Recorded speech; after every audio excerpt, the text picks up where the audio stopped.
Pemirsa, Otoritas Jasa Keuangan mencatat sejumlah institusi yang memiliki dana jangka panjang masih minim berinvestasi pada instrumen efek beragun aset. Hal tersebut dikarenakan pemahaman dan sosialisasi yang dinilai belum optimal dilakukan kepada investor. Otoritas Jasa Keuangan mencatat sejumlah institusi yang memiliki dana jangka panjang masih minim berinvestasi pada instrumen efek beragun aset atau EBA. Hal tersebut disebabkan pemahaman dan sosialisasi yang dinilai belum optimal dilakukan pada calon investor. Deputi Komisioner Industri Keuangan Non-Bank 2 OJK Muh Ihsanuddin mengatakan bahwa dengan momentum kecil berinvestasi di instrumen EBA, nantinya aset jangka panjang seperti kredit pemilikan rumah dapat menjadi liquid, di mana sumber dana penyaluran KPR saat ini masih bersifat jangka pendek seperti deposito, tabungan, atau giro. Selain itu, instrumen EBA juga memiliki beberapa keunggulan, diantaranya ialah apabila pihak penerbit mengalami kebangkrutan, maka dana mereka akan tetap dijamin oleh aset yang jelas keberadaannya, serta dilindungi oleh institusi yang memiliki dana jangka panjang seperti dana pensiun, asuransi jiwa dan umum, perusahaan penjaminan, dan BPJS Ketenagakerjaan. Adapun berdasarkan data Otoritas Jasa Keuangan hingga September 2020, perusahaan asuransi yang melakukan investasi di EBA untuk asuransi jiwa telah mencapai 404 miliar rupiah. Sementara untuk asuransi umur ialah sebesar 38 miliar rupiah. Berbagi sumber, IDEX Channel.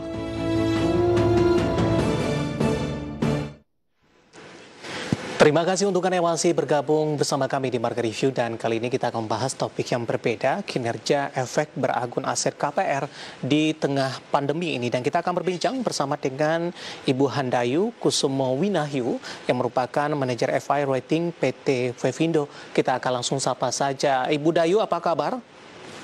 Baik. Halo Ibu Dayu. Ya, halo. Apa kabar Bu?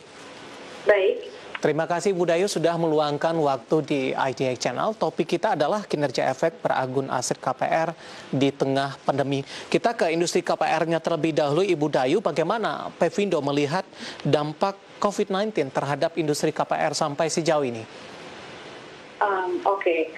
Jadi untuk industri KPR itu sendiri, kami melihat secara umum kredit perumahan tetap akan tumbuh positif meskipun melambat ya. Tahun 2020 merupakan tahun yang menantang bagi perbankan maupun dalam menyalurkan kredit, termasuk menyalurkan KPR. Nah, di sini kami juga melihat bahwa untuk kredit perumahan masih memiliki pertumbuhan yang lebih baik dibandingkan rata-rata kredit perbankan secara keseluruhan. Hal ini didukung oleh kredit perumahan subsidi atau luas kurang dari 70 meter persegi melalui MBR yang melalui FLPP ya. Hingga November 2020, penyaluran dana FLPP tercatat sebesar 10,6 triliun ya, yang meningkat dari penyaluran tahun 2019 sebesar 7,6 triliun. Juga ada komitmen pemerintah untuk menopang kredit perumahan di tengah pelambatan penyaluran kredit oleh bank saat ini. Hal ini tercermin dari target penyaluran FLPP di tahun depan, tahun 2021, yang naik menjadi 157,5 unit rumah ya, dari sebelumnya sekitar 100.000 unit rumah, dengan anggaran perumahan dan fasilitas umum yang naik menjadi 33,3 triliun ya di tahun 2021, dari target tahun 2020 sebesar 20,6 triliun.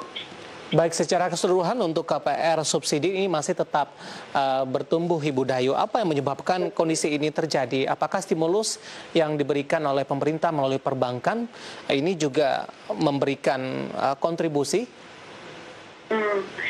Kalau kami melihatnya mungkin stimulus dari perbankan bisa ditranslasikan dari ini kali ya, suku bunga ya. Karena kan BI juga kembali menurunkan suku bunga ya menjadi 3,75%. Tapi kami melihat kalau terkait suku bunga ini belum terlalu memperbaiki penyaluran kredit. Kalau dilihat dari pertumbuhan kredit KPR ini lebih karena memang kepemilikan rumah ini masih menjadi kebutuhan primer sih untuk masyarakat di Indonesia ya. Jadi untuk beberapa orang yang memang mungkin sudah berplanning untuk membeli rumah dan memang dananya sudah tersedia, jadi mereka tetap melakukan pembelian rumah tersebut sih di tahun 2020 gitu.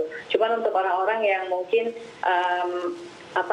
terdampak sekali oleh COVID, mungkin ada beberapa orang yang melakukan penundaan ya pembelian rumah ini.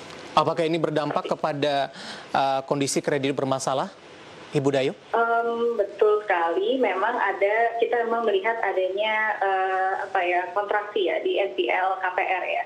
Walaupun memang per September ini sudah mulai membaik karena memang dari sisi ekonomi juga agak sedikit membaik ya, juga industri-industri lainnya.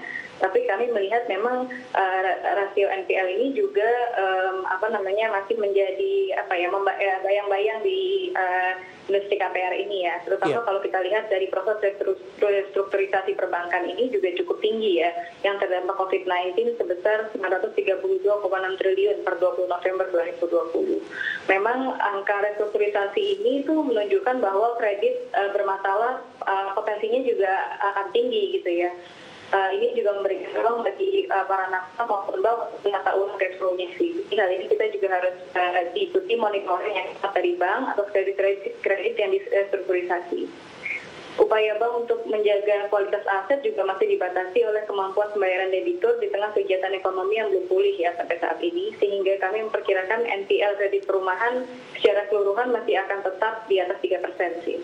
Baik, itu tadi dari industri KPR-nya, Ibu Dayu. Bagaimana dampaknya terhadap instrumen beragun aset KPR sampai sejauh ini?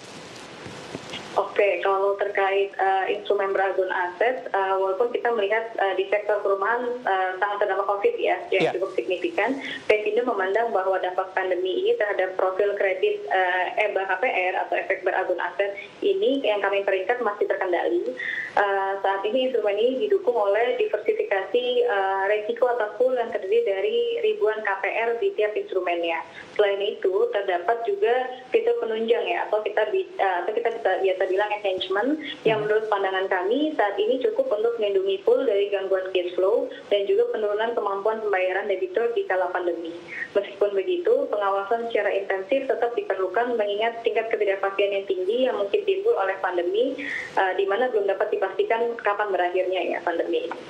Baik, Ibu Dayu, menarik, kita akan jeda terlebih dahulu, nanti kita akan lanjutkan, nanti kita akan coba bahas beberapa instrumen EBA KPR yang diperingkat oleh Pevindo. Nanti kita akan lanjutkan, Ibu Dayu, dan pemirsa bersama kami, Market Review akan segera kembali sesaat lagi.